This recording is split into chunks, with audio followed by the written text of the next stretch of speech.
Hi, I'm Tim. Welcome to Watchbox, and thanks for logging on. If you love this watch, email me, tmosso@thewatchbox.com. It's in the description below. It is your purchase and pricing email question line for buying this or any watch you see on any Watchbox platform. Please reach out to me directly. Email tmosso@thewatchbox.com for pricing details. Today, we are discussing a piece from Grand Seiko that channels history while also capturing the spirit of the Japanese landscape amidst which this watch is crafted. This is the Grand Seiko hand-wound Elegance collection SBGW283. This is the Kishun, and it is dedicated to the skies above Mount Iwate in early summer. Taking a quick look at the watch, you can see it's not terribly large, a very traditionally sized men's dress watch at 37.3 millimeters in diameter in stainless steel, 12 millimeters thick. The watch is 44.1 millimeters from lug to lug with a 19 millimeter spacing between the lugs. Taking a quick look on the wrist, my wrist is 16 centimeters in circumference. You can see it wears almost like a mid-size by modern standards. It happens to be a very nice match for my cuff right here. It can be worn by a man, it can be worn by a woman, and it'll work on a wrist as small as 13 centimeters in circumference, so you've got quite a bit of flexibility. Although it's not a super thin watch, it will fit underneath the cuff, so you can consider this to be a watch that you can wear with formal attire, though in stainless steel it has a little bit more durability and versatility. Grand Seiko straps are the best in the business for souplesse. The only competitor in terms of OEM straps would be maybe Zin, which has weirdly supple leather straps, but their straps tend to be a very supple calfskin. This is alligator, which is naturally a very tough material. Not so here. It is a navy blue. It is a large round scale alligator, which is rarely used. It's a brand new Grand Seiko factory strap, calfskin on the bottom, no crimping, no gouging, and it's a bonded strap, which means the leather on the top and the bottom, they're bonded together rather than stitched to create a seamless appearance. Taking a quick look, you can see that there's a little bit of bolstering or stuffing and a folded edge profile to add some volume. And then we have a pin buckle, which is a vintage Grand Seiko logo on a sort of chiseled background. A pin buckle is appropriate for a dress watch. We have a case inspired by the original 1960 Grand Seiko 3180. We've got a very round, traditional, narrow mid case. We have lugs that jut out dramatically from the ends of the case.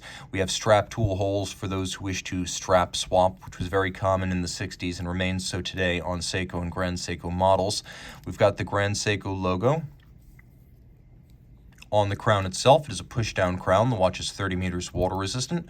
We have a shallow conical bezel and then a dramatically domed sapphire that's designed to give us some of the simulated loft and distortion of a 1960s plexiglass. The dial is very similar to the Kurazuri series launched for the US market approximately 6 years ago. And these watches have a wonderfully luminous and balanced appearance. First of all, Grand Seiko dials are co-equal with Rolex among the best in the luxury class. If you want uniformly better dial quality, you have to go with something that's truly handmade at a low volume. Grand Seiko and Rolex set the pace, but what Grand Seiko does that Rolex doesn't is it goes a little bit further in terms of hand craftsmanship inside and outside. The case is black polished using a tin plate polishing method that they call Zaratsu polish. Now, the Zaratsu machines on which this is performed are of European origin, but the foremost practitioner of this form of manual tin plate polishing is now Seiko and Grand Seiko in Japan. It's an art that takes about 3 years to master, and once mastered, it's possible to create these lovely mirrored, optically smooth surfaces that from some angles look black, hence the term poly noir or black polish. On the dial, you have several different methods that create this sort of frosted metallic blue, but then you have indices and the logo that are placed by hand. More than that, they're finished by hand, so all of the faceting and when employed, the contrast between satin and polish, that's done by artisans who focus on this craft. 3 hands, no date, beautifully balanced, unadorned. Pull the crown. It does have a hacking seconds function, so you can set it against a reference time. Turn it all over, and we have Grand Seiko manufactured caliber 9S64, manual wind, 72-hour power reserve, 4 hertz beat rate. You can see that it is adjusted surprisingly in 6 positions, which is one more than a standard chronometer, and it has 24 pivot jewels, the stop seconds function, the 4 hertz beat rates, 30 meters water resistant in there. What really sets it apart is the accuracy, which is no worse than -3 plus 5 seconds per day. That is better than the COSC chronometer standard of -4 plus 6 seconds per day. So if you like that idea, this is a watch that quite simply sits in a class by itself, as Rolex doesn't have a Cellini anywhere near this price point, much less in stainless steel.